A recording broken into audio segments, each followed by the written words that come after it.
तो आदाब, नमस्कार, गुड इवनिंग, सत श्री अकाल। एक बार फिर आप तमाम लोगों का स्वागत है क्राइम तक की कहानी के इस एपिसोड में। उम्मीद है पूरी फैमिली अच्छी होगी, अपना और अपनों का ख्याल रख रही होगी।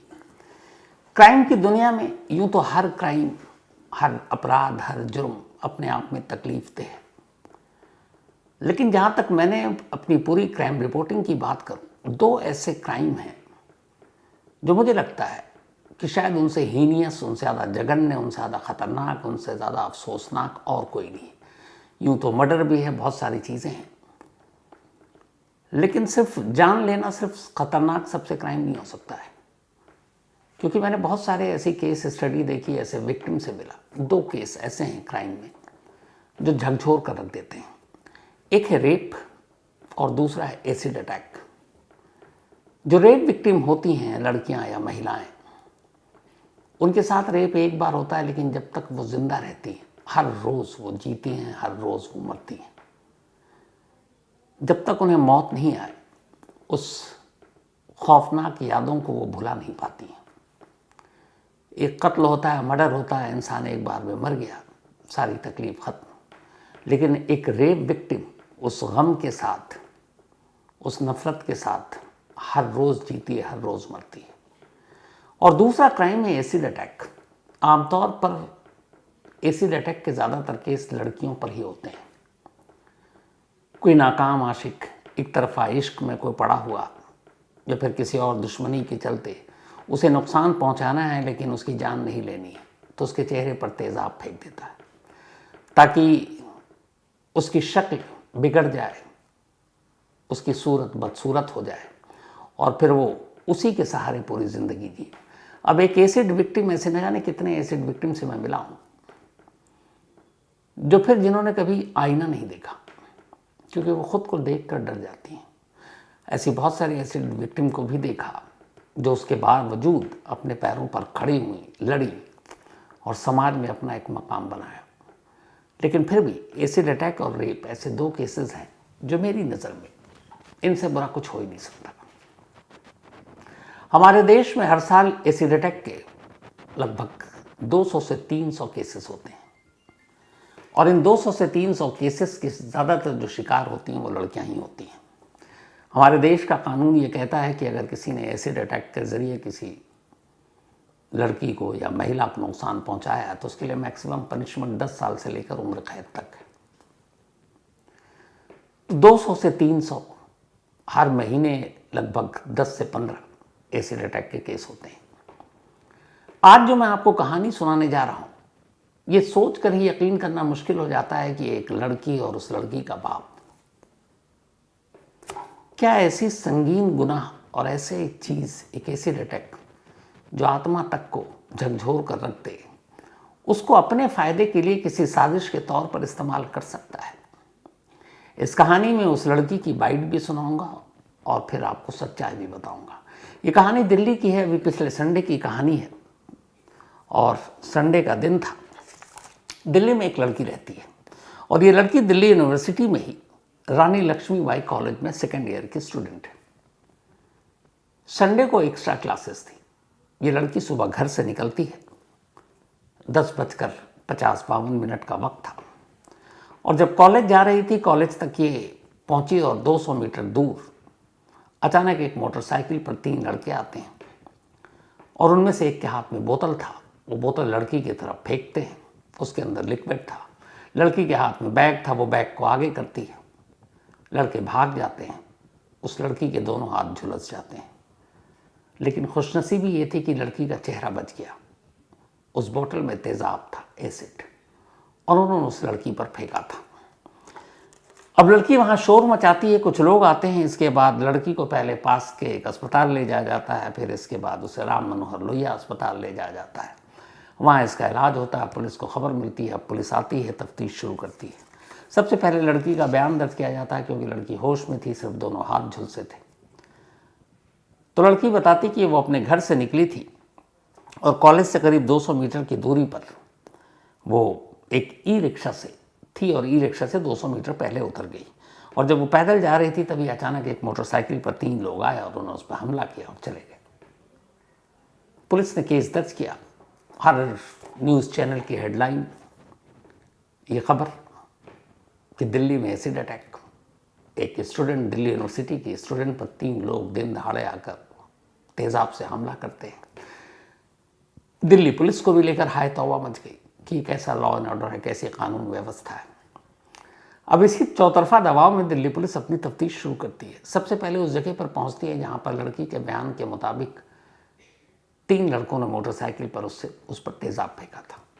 जब वहां पुलिस पहुंचती है तो हैरान रह जाती है, इसलिए कि जिस जगह पर उस लड़की के बयान के हिसाब से तेजाब फेंका गया था वो एक थोड़ा सा सुनसान जगह, और वहां कोई सीसीटीवी कैमरा नहीं। अब सीसीटीवी कैमरा हो तो आजकल तो वैसे ही हर केस सुलझ जाता है, लेकिन सीसीटीवी कैमरा नहीं है। पुलिस के सामने पहला चैलेंज ये है कि उन 3 लड़कों की शिनाख्त कैसे करें। लड़की हॉस्पिटल में है, इधर पुलिस की एक टीम क्राइम सीन पर है। आखिर जब सीसीटीवी कैमरा मिला नहीं, नाकामी हाथ लगी, तो पुलिस ने फिर लड़की से पूछा कि क्या उन लड़कों में से जिन्होंने 3 लड़के आपके बयान के हिसाब से मोटरसाइकिल पर सवार थे उनमें से आप किसी को जानती हैं? उस लड़की ने उनमें से एक का नाम लिया और कहा, हाँ, मैं उनमें से एक हमलावर को जानती हूँ और उसका नाम जितेंद्र है। जितेंद्र महीने भर पहले भी मेरा पीछा करता था और उसको लेकर बहस हुई थी और इसलिए मैं उसे जानती हूँ। और उसके साथ 2 और लड़के थे, ईशान और अरमान। लड़की ने जितेंद्र के साथ ये 2 और नाम लिए। उसने कहा कि जो मोटरसाइकिल पर सवार थे वो यही 3 लड़के थे। एक जितेंद्र जो महीने भर से उसका पीछा कर रहा था, उससे उसकी झड़प भी हुई थी, बहस भी हुई थी, और दूसरा उसके साथ जो 2 लड़के और थे, ईशान और अरमान थे।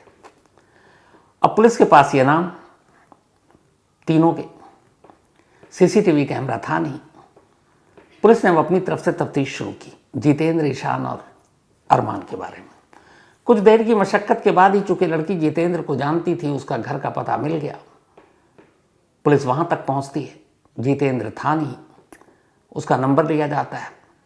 फिर ईशान और अरमान का भी नंबर लिया जाता है। अब तीनों को कॉल करती है पुलिस। जितेंद्र उस वक्त कहीं बाहर था। वो कहता है कि मैं खुद थाने आऊँगा और आप जो भी पूछें मैं बताऊँगा। जितेंद्र को अब तक पता ही नहीं कि एसिड अटैक की खबर जो है अगले दिन मीडिया में आने वाली, लेकिन ये संडे की बात है और ये खबर मीडिया में सुर्खियाँ बनी मंडे को। तो पुलिस ने अब उसका, जितेंद्र का लोकेशन ट्राई करना शुरू किया मोबाइल के ज़रिए कि ये संडे की सुबह कहाँ था। हैरानी की बात यह थी कि लोकेशन कुछ और कह रहा था। खैर, संडे की रात को ही वादे के मुताबिक दिल्ली लौटते ही जितेंद्र सीधे पुलिस थाने पहुंचता है। वहां जाकर जब पुलिस उससे पूछती है कि ऐसे ऐसे एसिड अटैक का मामला है और तुमने डाला है, तो वो हैरान बोलता है, सर जिस वक्त की आप घटना बता रहे हैं उस वक्त तो मैं था नहीं, मैं तो किसी और जगह था, दिल्ली में किसी और लोकेशन पर। अब कई बार ऐसा होता है कि अगर चालाक अपराधी हो तो मोबाइल कहीं और रख दे ताकि लोकेशन वहीं का हो और पुलिस गुमराह हो जाए। पुलिस को लगा झूठ बोल रहा है, लेकिन जहाँ जहाँ जो उसने बयान दिया सुबह से लेकर अगले 4 घंटे तक कि उसका लोकेशन क्या था, पुलिस की टीम वहाँ पहुँचती है और पता चलता है कि सारे विटनेस के हिसाब से वाकई जितेंद्र वहाँ मौजूद था। यानी रानी लक्ष्मीबाई कॉलेज के आसपास 10:50 से 11 बजे के दरमियान वो था ही नहीं, बल्कि उसकी मौजूदगी कहीं और थी और वो जगह उस जगह से करीब 20 किलोमीटर दूर है। तो इतने कम वक्त में एक ही जगह पर तो वो हो नहीं सकता। और जिस तरीके से वो स्टेटमेंट दे रहा था जितेंद्र, पुलिस को शुरुआत के ही चंद मिनटों में समझ में आ गया कि लड़का बेकसूर है। तो फिर अब पुलिस ने अरमान और ईशान का नंबर मिलाया। दोनों ने फ़ोन उठा लिया। उन्होंने कहा, हम थाने से बोल रहे हैं, आप आइए, आपसे कुछ पूछताछ करनी। दोनों ने कहा, सर हम तो आगरा में हैं, लेकिन आगरा से दिल्ली लौटते ही आपके पास सीधे हाजिर हो जाएंगे। अब वो दोनों भी हैरान नंबर था। पुलिस ने उन दोनों के भी लोकेशन ट्रेस किया। पता चला कि संडे के दिन सुबह इन दोनों का लोकेशन भी उस जगह का नहीं है जहां लड़की ने स्टेटमेंट दिया कि 3 लड़कों ने तेजाब फेंका।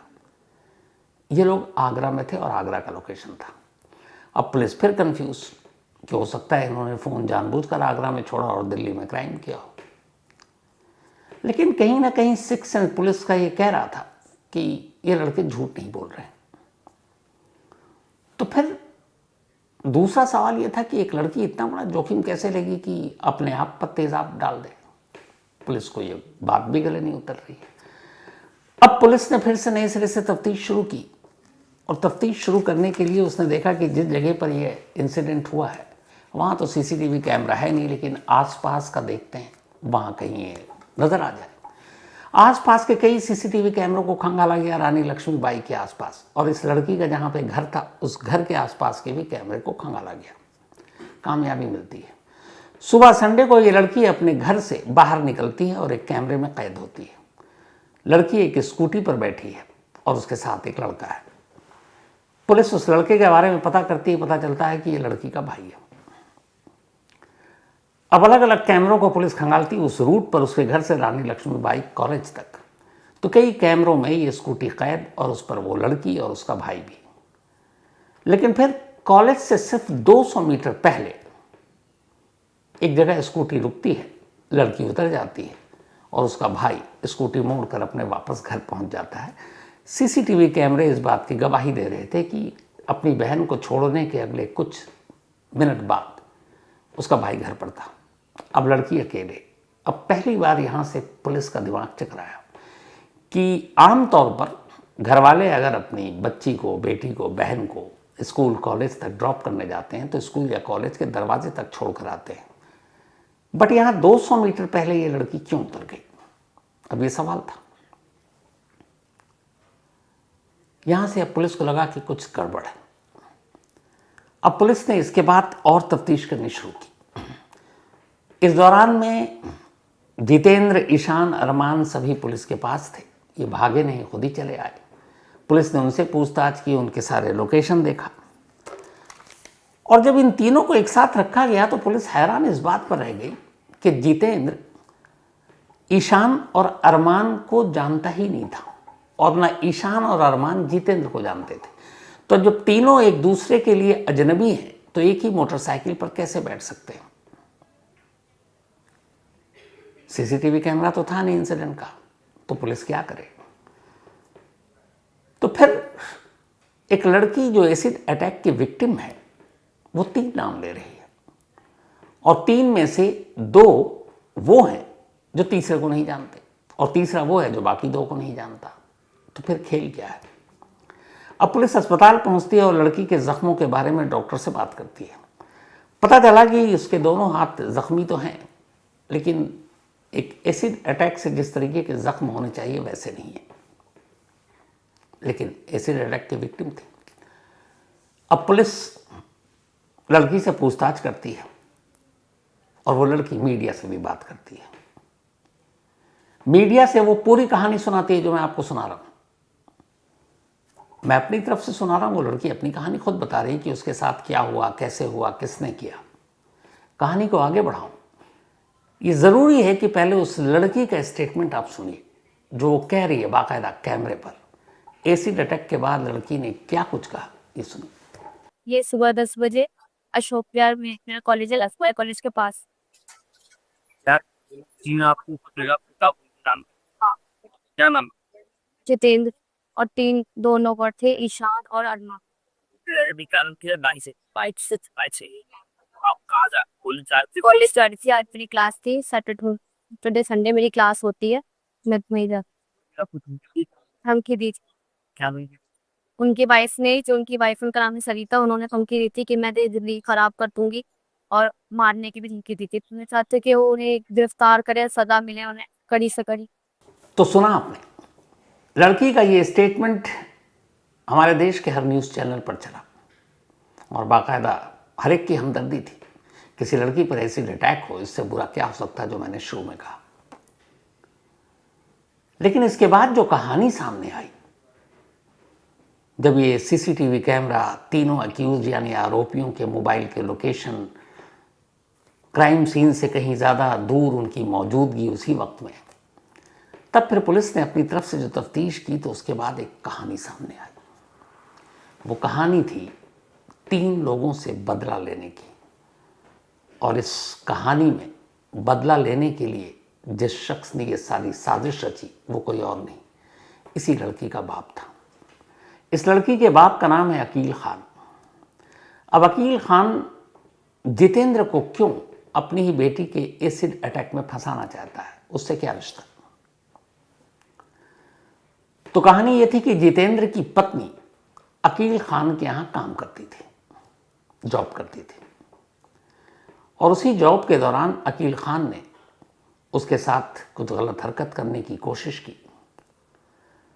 जितेंद्र की पत्नी ने अभी हाल में ही पुलिस स्टेशन में जाकर रिपोर्ट लिखाई अकील खान के खिलाफ बदतमीजी और शोषण करने का। अब जितेंद्र की पत्नी ने अकील खान के खिलाफ रिपोर्ट लिखा दी तो जितेंद्र दुश्मन हो गया अकील खान का। लेकिन ईशान और अरमान की क्या गलती, वो तो जितेंद्र को जानता भी नहीं। तो पता चला कि 2018 में ईशान और अरमान की मां पर तेजाब से हमला हुआ था, एसिड अटैक, और यह हमला किसी और ने नहीं बल्कि अकील खान के लोगों ने किया था। और जब लोगों ने किया तो ये दुश्मनी चली आ रही थी ईशान और अरमान से अकील खान की, और उसे ये था कि ये लोग, उसमें भी कुछ मुकदमेबाजी हुई, कोर्ट में केस, पुलिस में केस। तो अब अकील खान के एक साथ 3 दुश्मन थे। उस मां के 2 बेटे यानी ईशान और अरमान, जिनकी मां पर हमला हुआ था तेजाब से, और इधर जितेंद्र जिसकी बीवी ने पुलिस में कंप्लेंट लिखाई और उस कंप्लेंट के आधार पर अकील खान गिरफ्तार हो सकता था। अब अकील खान ने अपने लोगों के जरिए जितेंद्र और उसकी पत्नी तक बार बार मैसेज भिजवाया कि आप अपना मुकदमा वापस ले लो, डराया धमकाया हर तरह से, लेकिन जितेंद्र और उसकी पत्नी तैयार नहीं हुई। तब अकील खान ने सोचा कि फिर क्या करें।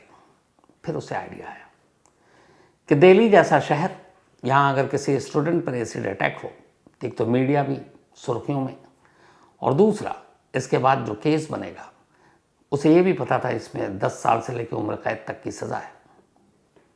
तो फिर उसी केस के आधार पर वो पुराना केस जितेंद्र और उसकी पत्नी से वापस लेने के लिए दबाव डालेगा। यानी एक केस खत्म कराने के लिए उसने अपनी बेटी को भी दांव पर लगा दिया। बेटी से उसने बात की, बेटी भी राजी हो गई। इसके बाद ये प्लान हुआ कि एसिड अटैक केस में जितेंद्र को फंसाना है।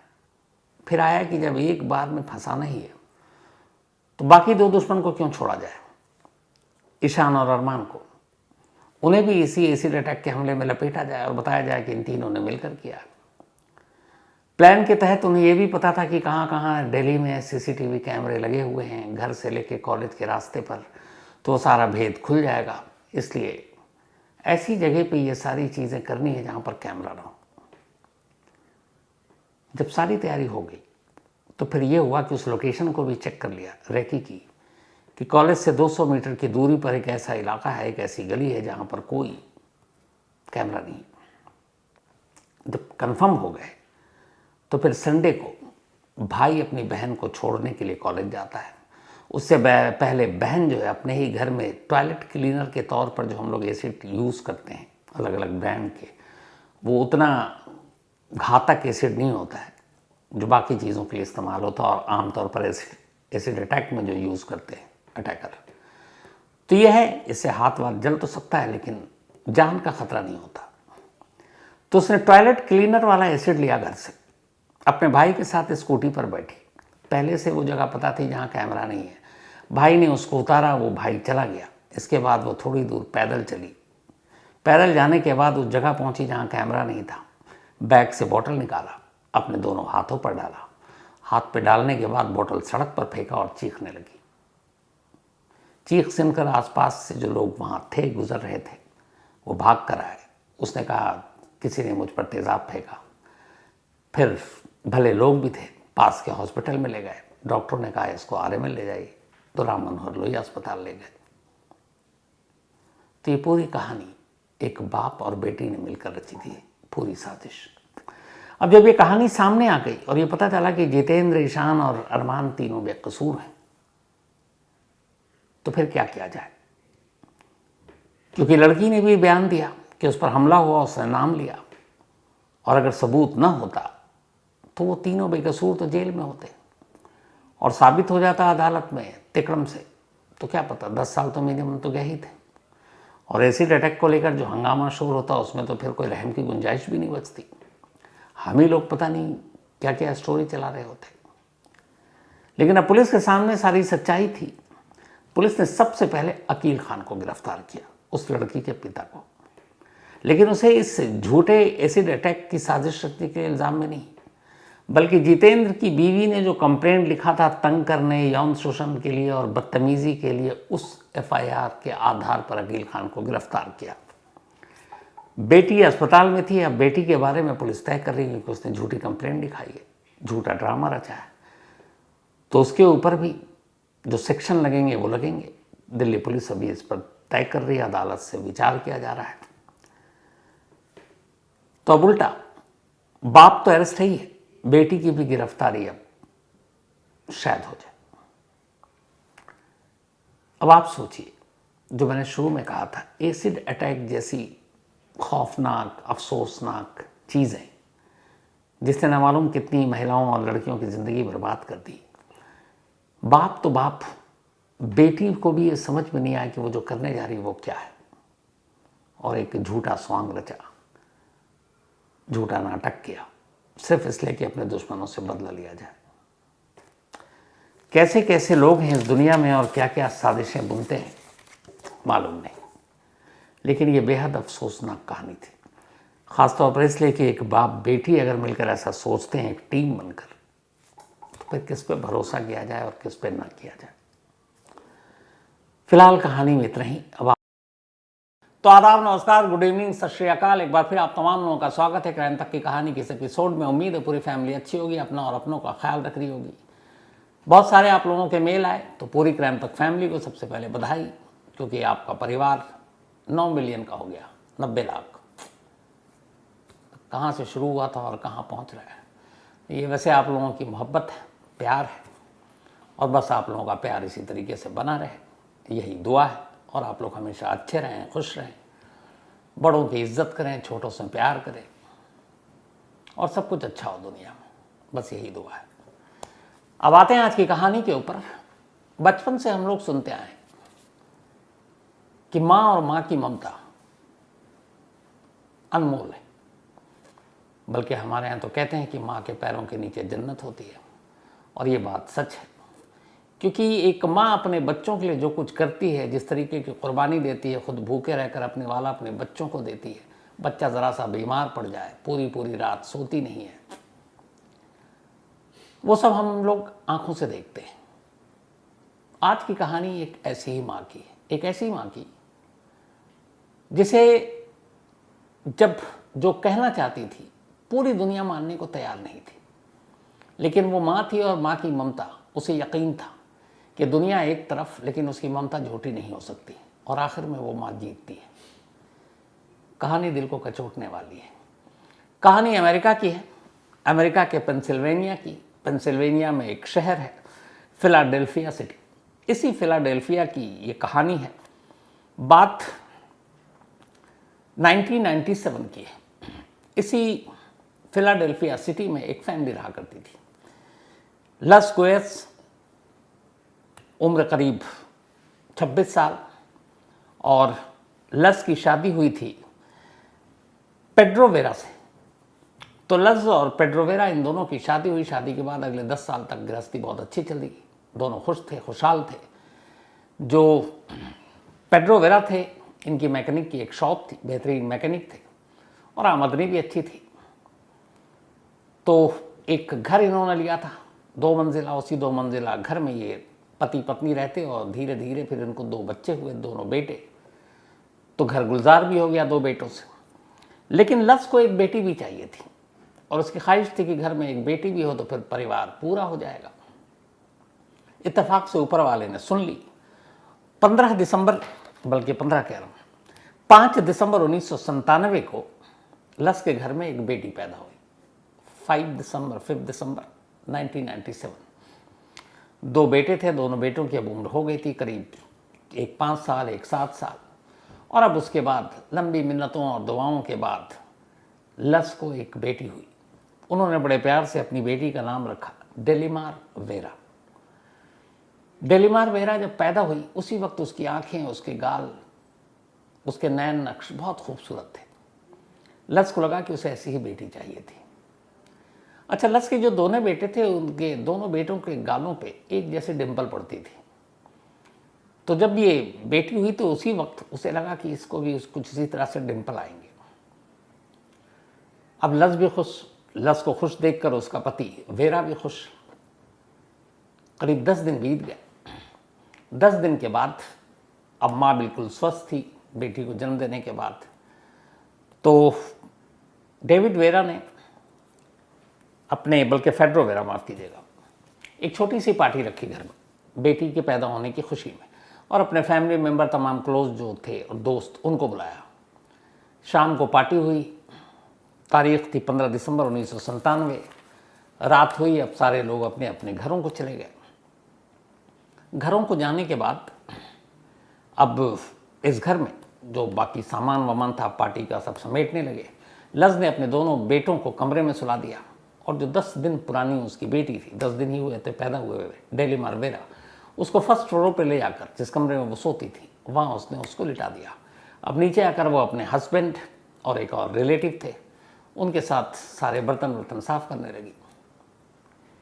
करीब 15 मिनट के बाद अचानक जब सब ये लोग नीचे थे सफाई कर रहे थे, अचानक ऊपर से एक शोर या एक धमाके टाइप की आवाज़ सुनाई दी। सब ऊपर भागे तो देखते क्या है कि डेलिमर के कमरे में आग लग चुकी और धुआं उठ रहा और आग बहुत तेज है। लस की 10 दिन की बेटी उस कमरे के अंदर थी। अपने हाथों से वो 15 मिनट पहले सुला कर आई थी। अब जब कमरे में आग, वो अंदर भागने लगी। उसके पति ने, उसके एक फैमिली फ्रेंड थी, उसने उसको पकड़ कर खींचा क्योंकि अंदर जाने का मतलब मौत, लेकिन वो चीख रही है अपनी बेटी के लिए और आग की लपटें इतनी तेज कि अंदर जाने का मौका नहीं। तब तक फायर ब्रिगेड पुलिस को फ़ोन कर दिया गया। रो रो कर बुरा हाल। पुलिस की टीम आती है, फायर ब्रिगेड की टीम आती है। उस कमरे में कुछ नहीं बचता, सब कुछ जलकर खाक। फिर पुलिस जांच करती है तो पाती है कि शॉर्ट सर्किट की वजह से आग लगी। अब लेकिन उस कमरे में उसकी बेटी नहीं मिली। तो फिर पुलिस ने जब छानबीन की तो उस कमरे से कुछ हड्डियां मिली। पुलिस ने उन हड्डियों को देखा और बाकी सीन ऑफ क्राइम देखा। 1 महीने के बाद पुलिस ने केस क्लोज कर दिया। इस आग को एक हादसा बताया और साथ ही ये कि इस आग में 10 दिन की लस की बेटी डेलिमारा की मौत हो चुकी है। ये खबर और पुलिस की तरफ से कंफर्मेशन आने के बाद अब लस ये बर्दाश्त नहीं कर पाई।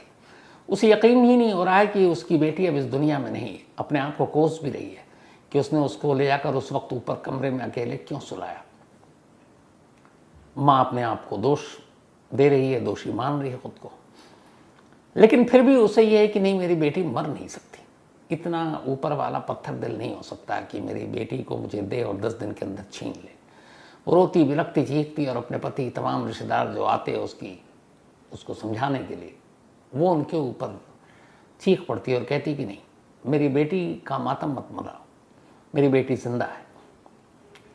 धीरे धीरे लगा एक बेटी की मौत हुई, माँ के दिल में सदमा है कि शायद समझने और समझाने से वक्त के साथ ये जख्म भर जाएगा, लेकिन ऐसा हुआ नहीं। लज अपनी बेटी को भूलती नहीं और लगातार कई बार वो पुलिस के पास चली गई कि आप ठीक से जांच कीजिए, मेरी बेटी जिंदा है। पुलिस वाले कहते हैं मैं कैसे करूं, कमरे से हड्डियां मिली है, आग इस तरीके की थी, किसी के बचने की उम्मीद नहीं है। अब पति भी धीरे धीरे परेशान होने लगा। फेड्रो वेरा को लगा कि उसकी बेटी की वजह से उसकी बीवी की दिमागी हालत अब खराब होती जा रही है। अब जब भी वो बेटी की बात करती, दोनों पति पत्नी में झगड़ा शुरू हो जाता।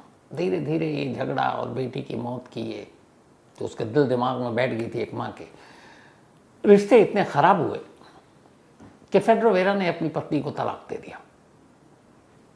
लस के ऊपर वैसे ही गम का पहाड़ था, लेकिन अब उसे लगा कि इसकी दिमागी हालत ठीक नहीं है, ये अपनी बेटी की इस मौत के सदमे से उबर नहीं पा रही और उसकी वजह से बहुत सारी चीज़ें घर में हो रही हैं। तो इन चीज़ों को दूर करने के लिए उसने अपनी पत्नी को तलाक दे दिया। तलाक के बाद अब वो अपना अलग रहने लगा, लेकिन लज अब भी अपने दोनों बेटों के साथ रह रही है और पति उसका आता भी। और उसके पति के जो रिलेटिव थे, माँ बाप, पेरेंट्स, भाई बहन, उन सब के साथ भी रिश्ते बहुत अच्छे थे। मतलब बेशक पति पत्नी में डिवोर्स हो गया, लेकिन दोनों फैमिली में मोहब्बत उतनी ही थी। वो लोग भी आते, उसके दोनों बेटे के दादा दादी भी आते, घर में मिलते, बल्कि खुद वेरा भी आता, उसका हस्बैंड पेड्रो का, वो भी मिलता। एक दोस्त की तरह थे, लेकिन डिवोर्स हो चुका था। धीरे धीरे वक्त बीता, 6 साल बीत गए। 1997 का ये इंसिडेंट था और उसके बाद 6 साल बीत जाते हैं। बिल्कुल 2004 की शुरुआत, जनवरी का महीना, 24 जनवरी की तारीख, साल 2004। अब भी तमाम इस बीते वक्त के बावजूद एक माँ की ममता कम नहीं हुई। लज अब भी अपनी बेटी को वैसे ही याद करती, डेलीमार को, और अब भी उसे कहीं ना कहीं उम्मीद थी कि उसकी बेटी लौटेगी ज़रूर। वो जहाँ जाती किसी बच्ची को देखती, उसमें उसकी बच्ची नजर आती। घर वालों को भी ये पता था कि वो भूला नहीं पाई है। वो भी वक्त के साथ उन्होंने समझौता कर लिया। 24 जनवरी 2004 को एक कॉमन फ्रेंड जो लस की भी थी और उसके हस्बैंड पेड्रो वेरा की, उनके घर में एक बर्थडे पार्टी थी। उस बर्थडे पार्टी में लस को जाना था क्योंकि उसके इन लॉस के रिलेटिव थे क्लोज। वो पहुंच गई। अब वहाँ सारे लोग बर्थडे पार्टी एंजॉय कर रहे हैं, लेकिन लस खामोश, उदास, क्योंकि अब भी वो खुशी कोई नहीं मना पा रही थी। भीड़ में भी होती तो तन्हा होती। तो उसी तरीके से उदास गुमसुम बैठी थी। पार्टी चल रही थी। तभी अचानक उसकी नज़र एक बच्ची पर पड़ती है। वो बच्ची बैठी हुई थी बर्थडे पार्टी में, किसी की डॉटर होगी। लज ने उसकी तरफ देखा, फिर 1-2 बार इधर उधर ध्यान गया, फिर उस बच्ची की तरफ ध्यान गया। उसने उसको देखा। अब वो उस बच्ची को बहुत ही गौर से देख रही और धीरे से उसके करीब गई। जैसे ही करीब गई तो उसे देखकर बच्ची मुस्कुरा उठी। जब वो मुस्कुराई तो लस को लगा कि इस बच्ची के साथ उसका कोई नाता है। फिर उसने गौर से देखा उस बच्ची को। अचानक उसके दोनों गालों पर लस की नज़र पड़ी और उसने देखा कि उसके दोनों गालों पर हंसते हुए ठीक वैसे ही डिंपल पड़ रहे हैं जैसे उसके दोनों बेटों के गाले पर डिंपल है, गाल पर हूबहू। उसे लगा ये क्या। अब अचानक उसने अपनी 10 दिन की बेटी को याद किया और तब उसने कहा भी था कि हमारे दोनों बेटों की तरह हमारी बेटी के भी गाल पर डिंपल है और हम इसको आगे चलकर मूवी स्टार बनाएंगे, इससे मॉडलिंग कराएंगे। ये बातें होती थी। अब जब उसने देखा सेम गालों के डिंपल का स्टाइल वही जो दोनों बेटों का है, बेटी मुस्कुरा रही है, उसको छूने से उसको कुछ एहसास हो रहा है। उसने पूछा कि ये किसकी बेटी है। अब जो मेहमान बैठे थे उनमें से अचानक ने एक महिला की तरफ इशारा किया, कहा ये कैरोलिन की बेटी है। अब उसने जैसे ही ये नाम सुना और कैरोलिन की तरफ देखा, अचानक लस के पैरों तले जमीन खिसक गई। उसने कहा कि ये कैरोलिन की बेटी कैसे हो सकती है। और फिर 6 साल पुरानी उसको कुछ चीज़ें याद आने लगी। उसे याद आया कि जिस दिन ये हादसा हुआ था उस दिन कैरोलिन भी घर पर थी और कैरोलिन अपना बैग या पर्स उसकी बेटी के कमरे में छोड़ गई थी। और जब पार्टी ख़त्म हुई तो लोग जाने लगे तो फिर वो उस कमरे में गई थी जिस कमरे में पर्स वो रखकर भूल गई थी और तब वो अपनी बेटी को उस कमरे में सुलाकर नीचे आ चुकी थी। तो इसके बाद आखिरी जो शख्स उस कमरे में गई थी वो कैरोलिन थी, एक फैमिली फ्रेंड। अब उसे लगा कि कैरोलिन की अगर बेटी हुई तो हम सबको पता क्यों नहीं चला। उसने 2-3 लोगों से पूछा, सबने कहा कि हमें कुछ पता नहीं। अब उसे डाउट हुआ। बेटी का चेहरा देखकर लग रहा कि मेरी बेटी है, पर करे क्या। अच्छा, इस दौरान में उसने बहुत सारी ये सब फिल्में, साइंस फिक्शन ये सब देख चुकी थी। वहाँ पे जो बच्चे थे कुछ बबलगम च्युइंगम खा रहे थे। उसने एक च्युइंगम चुपचाप उठाया और उस बच्ची के बाल में लगा दिया और फिर अचानक उसने कहा, जो बैठे हुए थे, कह रहे थे बबलगम लग गया, च्युइंगम लग गया इसके बाल में, तो हटा देती हूँ। और उस च्युइंगम के ज़रिए उसने 5 बाल उस बच्ची के खींच लिए। उसे एक नैपकिन में रखा, उस नैपकिन को एक पॉलीथीन में रखा और फिर अपने बैग में रखा और थोड़ी देर बाद वहाँ से निकल गई। निकलने के बाद अगले दिन सुबह सबसे पहले वो पुलिस स्टेशन पहुँचती है और कहती है कि देखिए मेरी बेटी ज़िंदा है और एक बच्ची को मैंने देखा और मुझे यकीन है वो मेरी बेटी है। मैं उसके कुछ बाल चुपचाप लेकर आई हूँ और मुझे पता है कि अगर डीएनए होगा तो ये साबित हो जाएगा।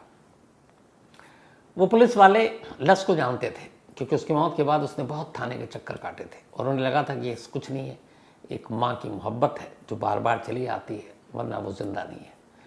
जब पुलिस वालों ने सुना, उन्होंने कहा कि हम आपकी मदद नहीं कर सकते, डीएनए किसी का यूं ही हम नहीं करवा सकते जब तक इसके लिए कोई हमारे पास सबूत ना हो, कोई ऊपरी आदेश ना हो। वो कहती रही कि इससे मेरी बेटी का जो की पहेली है वो सुलझ जाएगी, लेकिन पुलिस वालों ने मना कर दिया। पुलिस वालों ने कहा हम इतना कर सकते हैं आपके शक को दूर करने के लिए कि हम इसका बर्थ सर्टिफिकेट मंगा सकते हैं इस बच्ची का। पुलिस ने कहा ठीक है मंगा लीजिए। पुलिस की एक टीम पहुंची, उसने कहा इस बच्ची का बर्थ सर्टिफिकेट चाहिए। कैरोलिन ने खुशी खुशी वो बर्थ सर्टिफिकेट दे दिया। उस बर्थ सर्टिफिकेट के मुताबिक उस बच्ची का जन्म 1998 में हुआ था, 6 जैन 1998, और 6 जनवरी 1998 के हिसाब से इधर जो लज़ ने अपनी बेटी को पैदा किया था तब वो तारीख थी 5 दिसंबर 1997। तो इसका मतलब है कि लज़ की मौत के लगभग महीने 1.5 महीने बाद इस बच्ची का जन्म हुआ था तारीख। अब जब बर्थ सर्टिफिकेट देखती है लज़ तो उसे लगता है कि अब तो पक्का गड़बड़ है, क्योंकि डेट ऑफ बर्थ वही मिल रहा है, लगभग थोड़े बहुत आगे पीछे। वो पुलिस वालों से कहती है कि देखिए एक बार डीएनए करा लीजिए। पुलिस की टीम मानती नहीं है। अब वो इधर उधर भटकती है, लेकिन उसके पास कोर्ट में केस करने और इसके लिए पैसे नहीं थे। अपने एक्स हस्बैंड से मदद मांगती है। पूरा परिवार को यही है कि इसके दिमाग में इसकी बेटी है और कुछ नहीं है, वहम है। सब मना कर देते हैं कि देखो पैसे देने में कोई एतराज़ नहीं है, लेकिन तुम खामखा शक कर रही हो, किसी और की बेटी को अपनी बेटी बता रही हो, तुम्हारी बेटी इस दुनिया में नहीं है, इस हकीकत को एक्सेप्ट कर लो। लज़ मानने को तैयार नहीं, गुस्से में निकलती है, सोचती है कहाँ से पैसे लाऊं। इसी दौरान उसे एक उसका दोस्त बताता है कि जो हमारे यहाँ लीडर है, इस शहर के एक नुमाइंदे हैं, वो बड़े अच्छे इंसान हैं, तो अगर वो कह दें पुलिस को या फिर डिस्ट्रिक्ट अटॉर्नी जनरल को, तो शायद तुम्हारा बेटी का केस रीओपन हो सकता है। अब उसने उस पॉलिटिशियन से मिलने की कोशिश शुरू कर दी। वो बिजी आदमी, कभी आता कभी नहीं। कई दिन इंतज़ार करती रही और आखिरकार उस पॉलिटिशियन के जो पीए उसने बताया कि एक लेडी है लज़ नाम की और आपसे मिलने के लिए सिर्फ 10 मिनट मांग रही है और कई दिनों से चक्कर काट रही है। उस पॉलिटिशियन को रहम आ गया, उसने कहा कि भेजो उसे। वो पहुंची और उसने जाकर अपनी पूरी कहानी सुनाई। उसने कहा लोग समझते हैं मेरी बेटी मर गई है, लेकिन मेरी बेटी मरी नहीं है। वो क्राइम इन्वेस्टिगेशन के हिसाब से भी बताती है कि ना मेरी बेटी के राख का डीएनए हुआ, ना बाकी चीज़ें, सिर्फ चंद बोन्स मिले थे और उसी से ये हुआ कि हमारी बेटी है। लेकिन मैं जानती हूँ कि मेरी बेटी ज़िंदा है और एक ऐसी लड़की मुझे मिली है जिसका मैंने सैंपल भी लाया। अगर डीएनए हो जाएगा तो कम से कम मुझे यकीन हो जाएगा, फिर मैं कभी इन चीज़ों के पीछे नहीं भागूंगी। मुझे यकीन हो जाएगा कि मेरी बेटी इस दुनिया में नहीं, लेकिन मैं जानती हूँ कि मेरी बेटी ज़िंदा है। 1.5 घंटे तक 10 मिनट का वक्त लिया था उस नेता ने लज़ की बात सुनी और 1.5 घंटे बाद उसे यकीन हो गया कि एक माँ के दिल की आवाज़ है, ये झूठ नहीं बोल रही है, ढोंग नहीं कर रही है, इसकी बातों में सच्चाई है। फिर उन्होंने ये भी सोचा कि हो सकता है ये गलत भी हो, तो इसको इस तरीके से गलत नहीं साबित करें कि इसके मुंह पे मना कर दें कि तुम्हारी दिमागी हालत ठीक नहीं है या तुम सोच रही हो पुलिस सब सही कर रही है। उन्होंने कहा नहीं, अगर गलत भी है तो फिर इसे मेडिकली इसके सामने एक रिपोर्ट रख दी जाए ताकि फिर उसे एहसास हो जाए और वो सब्र कर ले कि उसकी बेटी नहीं है, वो मर चुकी है। ये सोचकर उस पॉलिटिशियन ने उससे वादा किया, ठीक है मैं तुम्हारी मदद करूंगा। इसके बाद उस पॉलिटिशियन ने वहाँ के डिस्ट्रिक्ट अटॉर्नी जनरल जो है फिलाडेल्फिया सिटी के, उन तक पहुँचे लज़ को लेकर और जाकर उन्हें पूरी कहानी सुनाई। डिस्ट्रिक्ट अटॉर्नी जनरल ने भी एक माँ की बात ध्यान से सुनी। उन्होंने कहा ठीक है, आप ये सबूत दीजिए। वो अब भी वो 5 बाल अपने पास रखे हुए थे उस बच्ची के। उसने सैंपल अटॉर्नी जनरल के दफ्तर को दी। उस सैंपल को डिस्ट्रिक्ट अटॉर्नी जनरल के हुक्म पर फॉरेंसिक लैब भेजा गया। डीएनए की रिपोर्ट आई। जब डीएनए की रिपोर्ट आई हर कोई चौंक उठा। वो बच्ची लज़ की ही बेटी थी जो 6 साल पहले मर चुकी थी उस घर में आग लगने की वजह से। अब जैसे ही डीएनए रिपोर्ट आई, फौरन अटॉर्नी जनरल के आदेश पर एक पुलिस की टीम कैरोलिन के घर पहुंचती है। लेकिन कैरोलिन को इस डीएनए जांच की बात पता चल चुकी थी, वो घर से गायब। पुलिस इधर उधर ढूंढती है, वो काफ़ी इधर उधर भटकती छुपती रहती है। इस दौरान में जब ये डीएनए की रिपोर्ट आनी थी और जब ये डीएनए हुआ तो कैरोलिन के भी सैंपल लिए गए और लज़ के भी। तो तो उस वक्त कैरोलिन को अंदाज़ा हो गया था कि ये मामला जांच में चला गया। तो उसी के साथ पुलिस ने एक और काम किया अटॉर्नी जनरल के ऑर्डर पर कि जब तक डीएनए की रिपोर्ट नहीं आ जाए, ये बच्ची जो 6 साल जिसकी उम्र है, ये एक सरकारी एक ऑर्गेनाइजेशन एनजीओ है, वहाँ पे रहेगी कस्टडी में, और जब फैसला हो जाएगा तब बच्ची को किसको सौंपना है उसको सौंप दिया जाएगा। तो बच्ची ना कैरोलिन के पास है ना लस के पास है, वो एक अलग जगह सरकारी एक विभाग के अंदर उसको उसका पालन पोषण हो रहा है। लेकिन जिस दिन रिपोर्ट आई कैरोलिन गायब, डीएनए से साबित हो गया कि ये लस की बेटी है। उसकी बेटी को माँ को सौंप दिया गया लस को। जब ये बात पता चली, पूरा परिवार, लस के ससुराल, उसका हस्बैंड, उसके तमाम लोग जो अब तक उसकी दिमागी हालत को लेकर बात करते थे, वो सब बेइंतहा खुश, और लस अपनी बेटी को पाकर बेइंतहा खुश उसको लेकर घर आती है। इधर पुलिस तलाश कर रही है कैरोलिन को, कैरोलिन पकड़ी जाती है। पकड़ने के बाद पुलिस उससे कहानी पूछती है, फिर वो अपनी कहानी बताती है। कैरोलिन 2 बच्चों को जन्म देती है और इत्तेफाक से दोनों बच्चों की मौत हो जाती है। डॉक्टर ने उसे बताया कि उसे कुछ माँ बनने के जो भी चीज़ें होती हैं उसमें कुछ प्रॉब्लम है, तो शायद वो माँ ना बन पाए। कैरोलिन को एक बच्चा चाहिए था। जब 15 दिसंबर 1997 को लस ने अपनी बेटी के जन्मदिन पर, उसके पैदा होने पर एक पार्टी रखी डेलीमार वेरा, तो फिर कैरोलिन भी पहुंची थी। वहाँ गई, उसने पहली बार डेलीमार वेरा को देखा, उसकी आंखें, उसके नैन नक्श उसको बहुत पसंद आए। फिर अचानक उसे ख्याल आया कि वो कभी माँ नहीं बनेगी। उसी वक्त उसने एक प्लान किया, वो पार्टी में रही। इसके बाद उसने चुपचाप अपना पर्स ले जाकर डेलीमार के कमरे में रख दिया। फिर नीचे आई, सब लोग अपने मस्त थे। फिर ये नज़रें बचाकर चुपचाप ऊपर जाती है, सोई हुई डेलीमार को उठाती है। उठाने के बाद अपनी बाहर पार्क में उसने कर रखी थी कार, उसमें ले जाकर रख देती है। फिर घर के अंदर आती है उसके सबसे मिलती है और फाइनली बाय करती है और चली जाती है। डेलीमार को उसने पहले ही कार में रख दिया था और जाने से पहले वो उस कमरे में आग लगा लेती है। आग इस तरीके से लगाया था कि ये धीरे धीरे कमरे में आग फैलेगी, तो उसने लगाया। उसके बाद 5 मिनट के बाद फिर चिंगारी शोला बनेगा, उस हिसाब से उसने आग की प्लानिंग की। और जब वो निकली उसके बाद आग लगी और आग की तरफ सबका ध्यान गया। उसके बाद वो उसकी बेटी को लेकर अपने घर जाती है, फिर वहाँ से निकल लेती है। और इन 6 सालों में वो किसी भी अपने क्लोज रिश्तेदार और बाकी को अपने घर नहीं आने देती। घर आते भी तो उस कमरे में नहीं जाने देती जहाँ डेलीमार की वो परवरिश कर रही थी। कैरोलिन भी उसे एक बेटी की तरह पालना चाहती थी, और वो जब बड़ी होने लगी जैसे जैसे, तो उसका ड्रीम था कि जब ये बड़ी होगी तो इसको एक्टिंग सिखाएंगे, इसको मूवी में काम दिलाएंगे, इसको सीरियल में काम दिलाएंगे, इससे मॉडलिंग कराएंगे। ये उसका सपना था,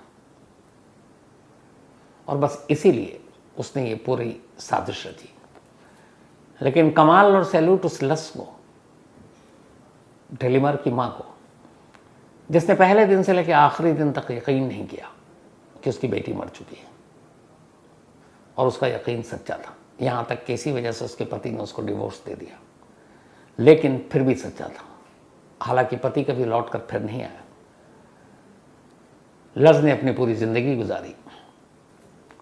आज 20 साल हो गए, करीब 26 साल की उसकी बेटी डेलीमार हो चुकी है, और उसने कई सारे ऐड में काम किए, कुछ मूवी के ऑफर मिले, कुछ नॉवेल उसके ऊपर हुए, और एक मूवी बनी भी।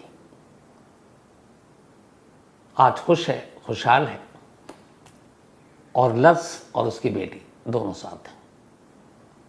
तो इसीलिए मैंने कहा था कि एक माँ की ममता, एक माँ का यकीन अमूमन गलत नहीं है। और ये वो माँ ही थी पूरी दुनिया में इकलौती, जिसे कभी यकीन नहीं था एक पल के लिए भी कि उसकी बेटी की मौत हो चुकी है, और सच में उसका यकीन सही था, उसकी बेटी जिंदा थी। तो ये थी आज की कहानी। तो आदाब, नमस्कार, गुड इवनिंग, सत श्री अकाल। एक बार फिर आप तमाम लोगों का स्वागत है क्राइम तक की कहानी के इस एपिसोड में। उम्मीद है पूरी फैमिली अच्छी होगी, अपना ख्याल रख रही होगी। कल संडे छुट्टी का दिन, छुट्टी बहुत अच्छी गुजरी, उम्मीद है आप लोगों की भी गुजरी होगी। इधर बाहर आजकल महाराष्ट्र गर्मा गर्मी, सरकार पता नहीं कौन बनाएगा, कौन किसकी तरफ भाग रहा है, कौन कहाँ है। तो राजनीति भी अजीब तमाशा है और ये तमाशा अक्सर हम लोगों को बीच बीच में देखने को मिलता है। और इत्तेफाक की बात यह है कि हर चैनल, हर अखबारों में ये सब खबर चल रही है, लेकिन जो जनता सरकार चुनती है, जो जनता है, वही जनता इस वक्त हाशिए पे है। जनता का कुछ पता नहीं। बात ये हो रही है कि कौन किधर है, कौन किसकी तरफ आएगा, कौन बागी है, कौन विद्रोही है, कौन लालची है, कौन वफादार है। और जिनके लिए सारी चीज़ें होती हैं, सारी ज़ोर आजमाइश जिनके लिए सरकार बनती है कि आम लोगों का भला होगा, वो आम लोग, उनके मुद्दे अभी पता नहीं कहाँ गुम हैं। बातें सिर्फ नेताओं की ही हो रही है और नेता ही हैं। ये अजीब एक इत्तेफाक है, या अजीब कहें इसको, हमारी राजनीति की हालत है ये। आज की कहानी सुनाऊं उससे पहले कल कुछ बात हो रही थी, तो कई बार आप लोगों ने भी सवाल पूछा। क्राइम रिपोर्टिंग में बहुत सारी चीज़ें होती हैं, तो कभी लोग पूछते हैं अक्सर कि डर लगता है या क्या क्या होता है, क्या नहीं होता है। एक चीज़ आज आपको बताना चाहता हूँ कि बाकी तो सारी चीज़ें पार्ट है जॉब की, लेकिन कई बार जो आप स्टोरी देखते हैं टीवी पर या हम लोग जो दिखाते हैं, जैसे मैं आज तक में, वारदात में, या और भी बहुत सारे शोज़ इतने सालों से, तो वहाँ पे एक बड़ी कई चीज़ होती है जो आपके जहन पे असर डालता है। हमें ऐसी ऐसी तस्वीरें और वीडियो देखनी पड़ती हैं जो मन करता है कि नहीं देखूं, लेकिन चूंकि स्टोरी लिखनी है, बतानी भी है, शो भी बनाना है, तो देखना आपकी मजबूरी है। तो ऐसी ऐसी मौत की तस्वीरें, वीडियो, कत्ल करने के अलग अलग तरीके, मतलब जितनी तरह की आप सोच सकते हैं कि एक इंसान को कैसे कैसे मारा जा सकता है, उसकी लाशें कैसी होती होंगी, जो शूट हो जाता है, जो रिकॉर्ड हो जाता है। अब वो दिखा तो सकते नहीं, लेकिन ब्लर कर देते हैं या वो शॉट हटा देते हैं, लेकिन आपको लिखते वक्त जो बिल्कुल बिना ब्लर के जो रियल पिक्चर या वीडियो होती है, वो हम सब की को देखना हमारी मजबूरी होती है, क्योंकि स्टोरी के सिलसिले में देखना पड़ता है। कई बार ऐसा भी होता है कि शायद चलो थोड़ा सा देख लेते हैं, समझ में आ जाएगा, लेकिन उसी दौरान में अचानक कुछ ऐसी तस्वीर या वीडियो आ जाते हैं कि फिर आपका पूरा दिमाग घूम जाता है और वो चीज़ें बाहर निकलती नहीं है। ये सारी चीज़ें मैं इसलिए कह रहा हूँ कि आज की जो कहानी आपको सुनाने जा रहा हूँ, इसका वीडियो देखा और वीडियो देखने के बाद फिर वही सारी चीज़ें आ गई। और वीडियो भी गलती से इसलिए देखा, मुझे लगा कि ये वीडियो में ऐसा कुछ होगा नहीं, एक लाश होगी, लेकिन लाश की जो हालत देखी तो फिर मन ख़राब हो गया भाई, और वो जहन से निकल नहीं रहा। तो आते हैं आज की कहानी के ऊपर। जैसा मैंने शुरू में आपको बताया, एक वीडियो देख ली थी, तो आज की कहानी एक फैशन ब्लॉगर जो ब्लॉगर है, उसकी मौत की कहानी है। दिल्ली के करीब गाज़ियाबाद में एक परिवार रहा करता था, अच्छा खासा परिवार था। उस परिवार के मुखिया जो हैं वो नोएडा में एक एक्सपोर्ट शूज़ कंपनी में काम करते मुलाजिम थे, माली हालत भी ठीक ठाक। घर पे उनकी पत्नी और 2 बच्चे थे, एक बेटी बड़ी और दूसरा छोटा बेटा। बेटी पढ़ने लिखने में होशियार थी, नाम रितिका। गाज़ियाबाद के एक कॉन्वेंट स्कूल में उसका दाखिला करा दिया। उसने स्कूलिंग वहीं से की, पहले 10th फिर 12th। दिखने में भी अच्छी, पढ़ाई लिखाई में होशियार, अंग्रेज़ी फर्राटेदार, कॉन्वेंट स्कूल की पढ़ी हुई। फिर इसके बाद उसने अब हायर एजुकेशन के लिए BSc सब्जेक्ट चुना और ओपन स्कूल से उसने BSc करना शुरू किया। इस दौरान में रितिका की मम्मी का जो परिवार था, यानी कि रितिका का ननिहाल, उसकी नानी नाना, वो सब रहते थे उत्तर प्रदेश में। एक जगह है टुंडला रेलवे स्टेशन, मुझे हमेशा याद रहता है। तो उसी टुंडला के रहने वाले रितिका के ननिहाल के लोग अक्सर गर्मियों की छुट्टी में रितिका गाज़ियाबाद से अपनी नानी के पास जाती। एक ज़माना था जब गर्मियों की छुट्टी का मतलब ही ये होता था मामा के घर जाना, नानी के घर जाना, मुझे आज भी याद है। लेकिन वक्त बदला है, अब लोग छुट्टियां मनाने, उसके अलावा अब नाना नानी मामा के घर नहीं जा रहे हैं। तो फिर ये होता था, कहाँ जा रहे हो भाई? तो कहीं ठंडी जगह पे जा रहे हैं, क्योंकि समर वेकेशन तो गर्मी में ही होगी। तो मनाली जा रहे हैं, मसूरी जा रहे हैं, देहरादून जा रहे हैं, शिमला जा रहे हैं, यही नाम सुनने को आता था। अब आजकल के बच्चों से पूछिए या आप देखिए और सोशल मीडिया पे तस्वीरें, तो लगता है कि इंडिया में कोई घूम ही नहीं रहा है। सभी विदेश की तस्वीरें डालते हैं, कोई स्विट्ज़रलैंड में है, कोई लंदन में है, कोई US में है, कोई ऑस्ट्रेलिया में है, कोई पता नहीं कहाँ कहाँ है। तो ये इसलिए कि याद आ गया, बचपन में हम सभी नाना नानी मामा के घर जाया करते थे, तो रितिका भी अक्सर जाया करती थी। इत्तेफाक से उसकी नानी के बराबर में एक लड़का रहा करता था और पड़ोसी था। तो अब ननिहाल जाती है, नानी के घर में आस पड़ोस के लोगों से ही मुलाकात होती है। तो रितिका की भी मुलाकात उस शख्स से होती है, उसका नाम आकाश था।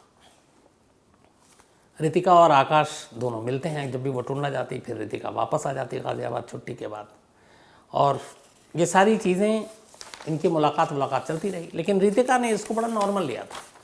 लेकिन कहीं ना कहीं आकाश के मन में रितिका के लिए प्यार जाग गया। रितिका दिखने में भी खूबसूरत थी और अब वो उसके पीछे पड़ गया। शुरू में रितिका ने उसको ध्यान नहीं दिया। अब रितिका जब गाज़ियाबाद लौट आई तो आकाश की भी एक बहन गाज़ियाबाद में रहा करती थी। अब वो सिर्फ रितिका से मिलने के चक्कर में वो गाज़ियाबाद आ जाता और अपनी बहन के घर ठहरता और उसके बाद रितिका से मिलना जुलना शुरू कर देता। फिर रितिका को उसने बताया कि मैंने एग्ज़ाम दिया है, रेलवे में मेरी नौकरी लग जाएगी, मैं अच्छा अफसर बन जाऊँगा। अब ननिहाल का मामला दोस्ती, धीरे धीरे रितिका भी जो है उसके प्यार में फंसती गई और आखिरकार फिर दोनों ने तय किया शादी कर लेंगे। रितिका के घर वालों ने थोड़ा सा शुरू में विरोध भी जताया, लेकिन फिर लगा कि चलो बेटी समझदार है, सही फैसला क्या होगा। तो रितिका और आकाश की शादी कर देते हैं। तो दोनों की शादी हो गई। शादी के कुछ दिन तो बिल्कुल हनीमून पीरियड टाइप गुजरा, लेकिन फिर सच्चाई सामने आने लगी। आकाश की न रेलवे में नौकरी लगी, न वो कहीं और नौकरी करना चाहता था। तो बेरोज़गार घूमता रहा। अब इधर घर भी चलाना है तो क्या करे। उधर रितिका ने अपना कोर्स पूरा किया BSc। अब उसने कई बार आकाश से कहा नौकरी कर लो, वो करने को तैयार नहीं। रितिका ने अपने घर चलाने के लिए फिर एक स्कूल में टीचर की नौकरी कर ली।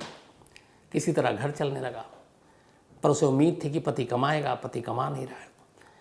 इधर रितिका घर भी चला रही है और फिर जुल्म भी सह रही है। एक तो बेरोज़गार, ऊपर से आकाश शक्की। उसे लगता था उसकी बीवी बहुत खूबसूरत है, पता नहीं कौन आ जाए, कोई मिले। तो अपनी बीवी पे शक करता और इस शक की वजह से बहुत झगड़ा भी होता। लड़ाई झगड़ा ये सारी चीज़ें चलती रही, बेरोज़गारी। कई साल बीते, रितिका परेशान हो गई। इस दौरान में फिर रितिका ने अपना घर छोड़ा, वो फिरोज़ाबाद पहुंच गई। वहाँ के एक स्कूल में उसने फिर टीचर की नौकरी कर ली और उसी स्कूल में उसकी मुलाकात एक विपुल से होती है। हालांकि उससे पहले ही फेसबुक पे, चूँकि वो सोशल मीडिया पे एक्टिव रहती थी, तो फेसबुक से दोस्ती हुई थी। और इस दोस्ती के बाद विपुल ने ही उसे कहा था कि तुम्हारी नौकरी में मदद करेंगे तो तुम फिरोज़ाबाद आ जाओ। एक प्राइवेट स्कूल था जिसके मैनेजमेंट में हिस्सा था विपुल का, मतलब एक तरह से स्कूल का वो पार्टनर था। तो उसने अपनी दोस्त रितिका की मदद की, उस स्कूल में उसकी जॉब लगा दी। इधर फिर हालात ऐसे बीते कि अब रितिका ने आकाश का घर छोड़ दिया। उसने कहा कि अब इतने जुल्म सितम नहीं सहेंगे। उसको कई बार मारा गया, उसके एक बार पैर जलाने की भी कोशिश की। तो उसने कहा कि अब लगभग छोड़ देंगे। उसने कहा अब डिवोर्स ले लेंगे। उसने डिवोर्स के लिए अर्जी भी लगाई और उधर पहुंच गई फिरोज़ाबाद। अब इधर आकाश को ये गवारा नहीं कि उसकी बीवी उसे छोड़ कर जाए। घर गृहस्थी चला रही थी, वही कमा रही थी, ये बेरोज़गार। धीरे धीरे वक्त बीता। अब उसने कई जगह उसको ढूंढने की कोशिश की। इस चक्कर में रितिका ने अपने माँ बाप से भी संपर्क तोड़ रखा, क्योंकि घर वालों के ज़रिए उसका ठिकाना पता चल जाता। और फिर उसे ये भी डर था कि आकाश उसे मार डालेगा। इधर आकाश को विपुल के बारे में भी पता चला, वो भी गुस्सा हुआ और आखिरकार कहीं ना कहीं लगा रितिका को कि शायद वो फिरोज़ाबाद तक ना पहुंच जाए।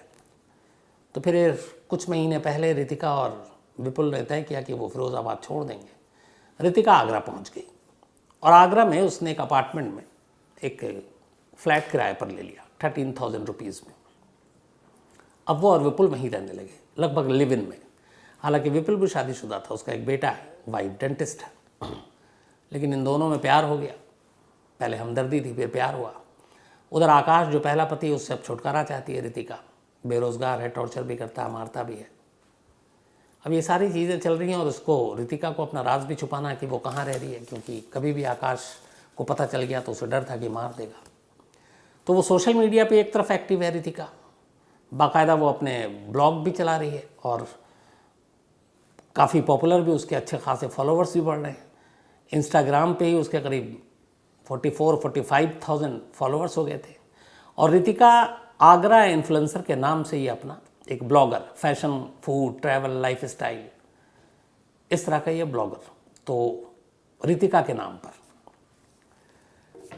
अब इसके जो वीडियो है इंस्टाग्राम पे रितिका के, उसमें बहुत सारे ऐसे हैं भी कि जिसमें बालों के और बाकी ब्यूटी प्रोडक्ट्स के ऐड भी कर रही है, तो शायद उससे भी कुछ पैसे कमा रही थी। लेकिन एक तरफ अपने पति से उसे छुपना है, दूसरी तरफ सोशल मीडिया पर भी है। सोशल मीडिया के ज़रिए फिर आपके पते ठिकाने कई चीज़ें पता भी चल जाती है, तो उसे ये भी डर है। लेकिन सोशल मीडिया भी मजबूरी है, पैसे भी कमाने हैं, और वो अपने अब दोस्त के साथ लिव इन में रह रही है। इधर उसका पति लगातार अपनी बीवी को तलाश रहा है कि वो कहीं छुपी है, उसे ढूंढना है। वो उसके घर वाले को भी तंग करता है। धीरे धीरे वक्त बीता।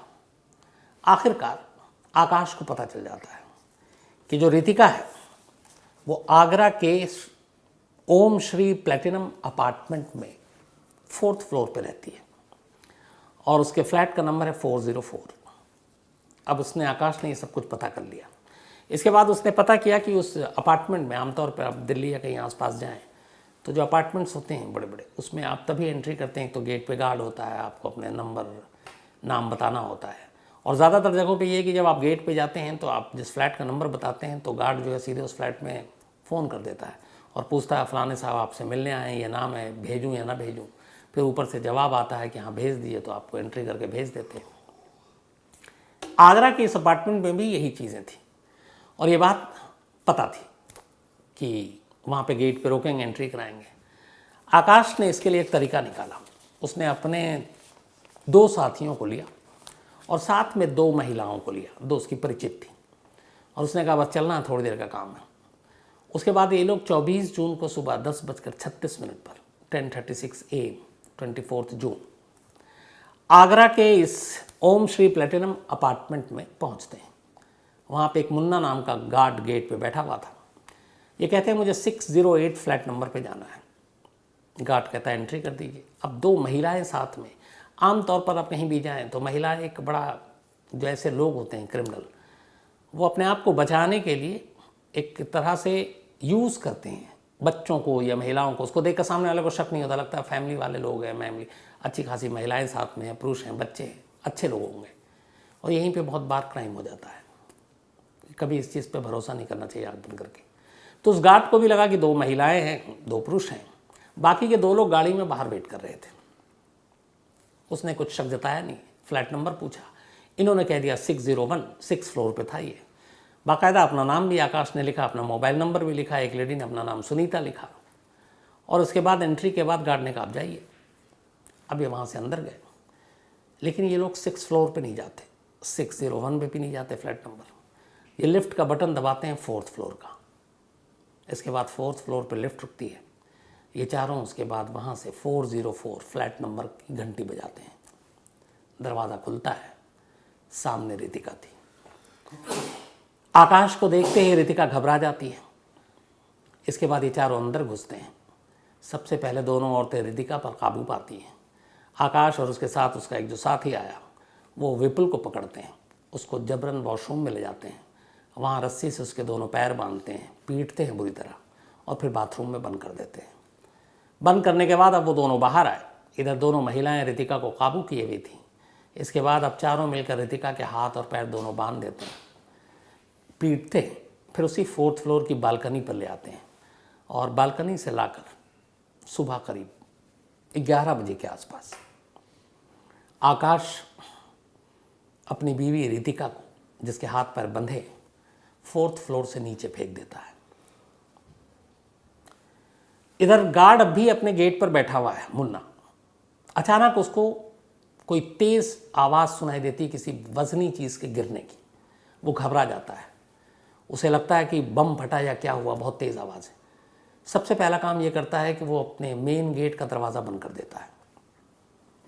इत्तेफाक से और भी अपार्टमेंट के लोगों ने इस चीज़ के गिरने की आवाज़ सुनी, वो भी भाग कर आते हैं। जब नीचे कुछ लोग पहुंचते हैं तो देखते हैं कि 4 लोग, नीचे एक लड़की पड़ी हुई है और उसकी रस्सी खोलने की कोशिश कर रहे हैं हाथ और पैर की। अब लोगों ने देखा, उनमें से एक ने वीडियो भी बना लिया। अब इन चारों ने देखा कि लोगों की भीड़ आ रही है। अब ये चारों भागते हैं वहाँ से, आकाश, उसका साथी और दोनों महिलाएं। भागते हुए गेट की तरफ बढ़ते हैं। गेट के बाहर इनका 2 साथी इंतज़ार कर रहा होता है, लेकिन मुन्ना ने अपने दिमाग का इस्तेमाल करते हुए गेट बंद कर रखा था। बाहर जाने का रास्ता था नहीं। ये लोग गेट के पास आकर फंस गए। पीछे से अपार्टमेंट के लोग आए, एक लाश ज़मीन पर पड़ी थी, माजरा समझ गए, उन चारों को दबोच लिया।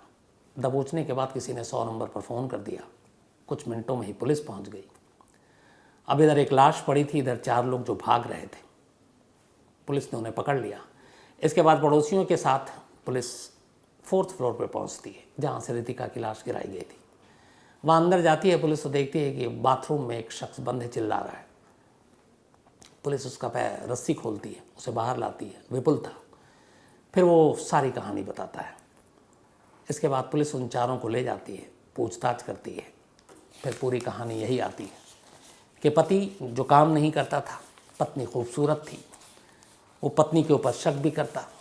पत्नी अब अपने पति से ऊब चुकी थी क्योंकि वो बेरोज़गार था, उसने झूठ बोला, ऊपर से उसे तकलीफ़ पहुंचाता था। और जब उसने डिवोर्स के लिए वो फाइल कर दिया तो उसे और भी गुस्सा आया पति को। इस दौरान में पत्नी की किसी और से दोस्ती हो गई, दोनों साथ रहने लगे। वो अपनी ज़िंदगी अब नए सिरे से जीना चाहती थी और पति को यह बर्दाश्त नहीं था। उसे लगता था कि उसकी पत्नी जो कमाती है वो हाथ से निकल जाएगी, तो वो उससे बदला लेना चाहता था। और इसी बदले की आग में एक पति ने अपनी ही पत्नी को चौथी मंजिल से नीचे फेंक दिया। ये थी अफसोसनाक कहानी।